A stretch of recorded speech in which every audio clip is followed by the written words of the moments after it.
월경 전 몸과 감정이 함께 흔들립니다. 이 변화는 단순한 기분 문제가 아니라 호르몬 변동과 그에 따른 신경과 염증 반응이 만들어낸 결과입니다. 이번 에피소드에서는 PMS의 기전을 바탕으로 감정을 조절하는 SSRI, 통증을 줄이는 NSAID, 그리고 호르몬 변동 자체를 조절하는 피임약까지 각 약물이 어디를 표적으로 작용하는지, 그리고 우리는 무엇을 선택해야 하는지를 살펴보겠습니다. 매달 반복되지만 늘 개인의 문제로 치부되던 월경 전 증후군, PMS, 질병이 아닌데 우리는 왜 항우울제까지 사용하게 되었을까요? 이 질문에서 PMS의 이야기는 시작됩니다.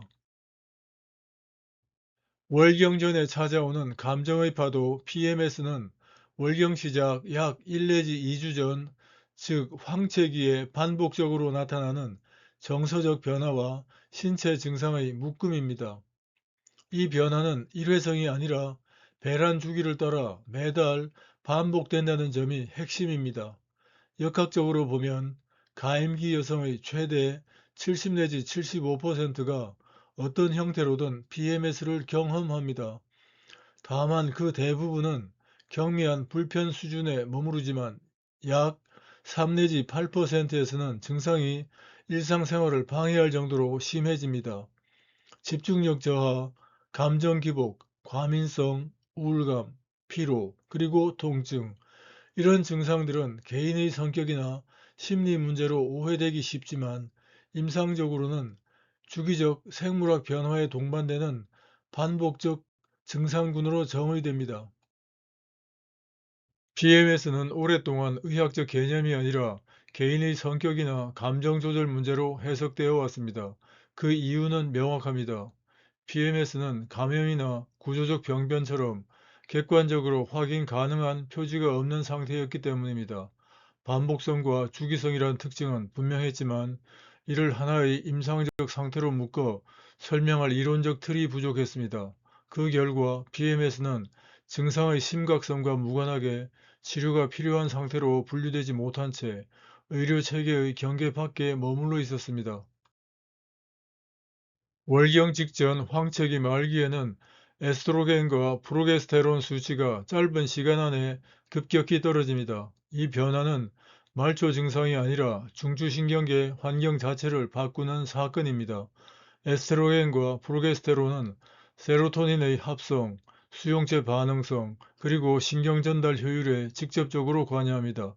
따라서 이 호르몬이 급감하면 세로토닌 시스템의 기능적 안정성이 일시적으로 저하됩니다.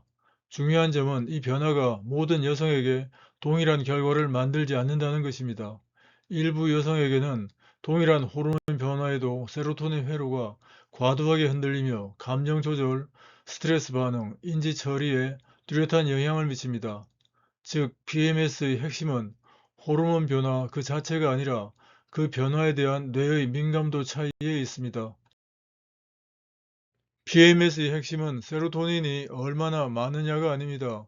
실제 연구에서 PMS나 PMDD를 겪는 여성과 그렇지 않은 여성 사이에서 기저 세로토닌 농도의 일관된 차이는 확인되지 않았습니다. 차이가 나타나는 지점은 호르몬 환경이 바뀔 때 세로토닌 신경계가 얼마나 크게 흔들리는가입니다.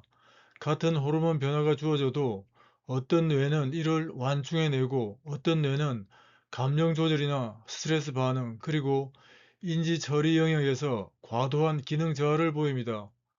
이 반응 민감도의 차이가 증상의 유무와 강도를 결정합니다. 즉, PMS는 결핍의 문제가 아니라 조절 실패의 문제입니다.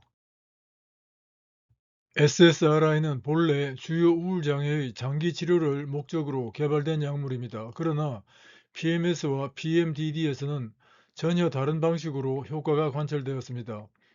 PMS에서 SSRI는 증상이 나타나는 황책이라는 제한된 시간대에만 투여되어도 감정 증상을 빠르게 완화시킬 수 있습니다. 이는 우울증 치료에서 기대되는 수주 단위의 효과와는 명확히 다른 양상입니다.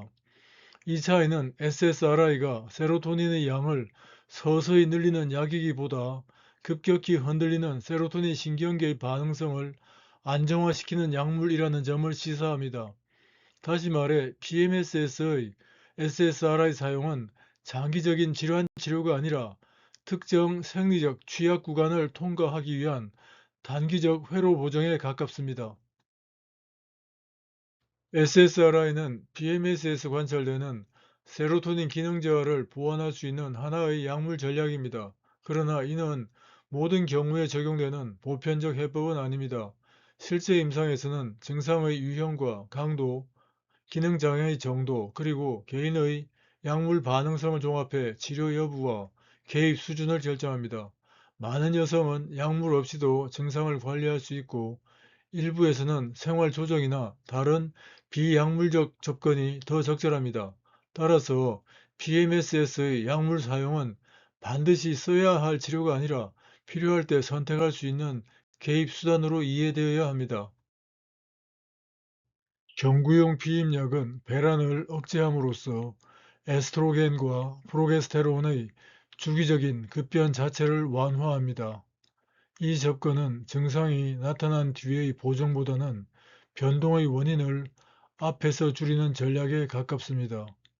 호르몬 변동 폭이 줄어들면 그와 연동된 중추신경계 환경 변화도 완만해져 일부 여성에서는 감정 증상이 의미 있게 감소합니다. 다만 효과는 개인차가 크며 모든 제형이 동일한 결과를 보이는 것은 아닙니다. 이러한 차이를 반영해 야제정과 같은 일부 경구용 피임약 제형은 월경 전 불쾌 장애에 대해 적응증 승인을 받았습니다. 즉, 피임약은 감정을 직접 조절하는 약이 아니라 감정을 흔드는 생리적 변동의 크기를 줄이는 선택지입니다. 생리전 통증은 자궁 내막에서 생성되는 프로스타글란딘의 증가와 밀접하게 연관되어 있습니다. 이 물질은 자궁 수축을 강화하고 염증 반응을 유도하면서 복통과 전신적인 불편감을 만들어냅니다. 비스테로이드성 소염제, 즉 엔세이드는 이러한 프로스타글란딘의 생성을 억제하여 통증의 발생 경로를 차단합니다. 물론 이 약물은 감정 회로를 직접 조절하는 치료는 아닙니다. 그러나 통증과 신체적 불편을 완화함으로써 전체적인 증상 부담을 낮추고 일상 기능을 유지하는 데 중요한 역할을 합니다. 결국 엔세이드는 PMS의 근본 원인을 바꾸는 치료라기보다 증상을 조절해 삶의 질을 개선하는 보조적 선택지라고 할 수 있습니다.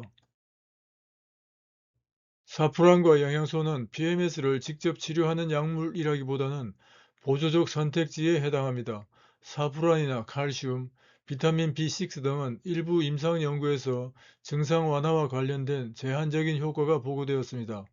효과의 크기는 크지 않지만 접근성이 높고 비교적 안전하다는 점에서 경미한 증상을 가진 여성에게는 시도해 볼 수 있는 선택지입니다.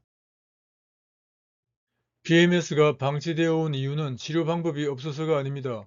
명확한 병변이 보이지 않는다는 이유로 질병으로 인식되지 않았고 효과가 있는 약물이 정신약물로 분류되며 치료가 주저되었습니다. 여기에 여성의 감정 변화가 주관적 문제로 취급되어 온 역사적 인식이 겹치며 증상의 반복성과 기능 저하는 제대로 평가받지 못했던 것입니다.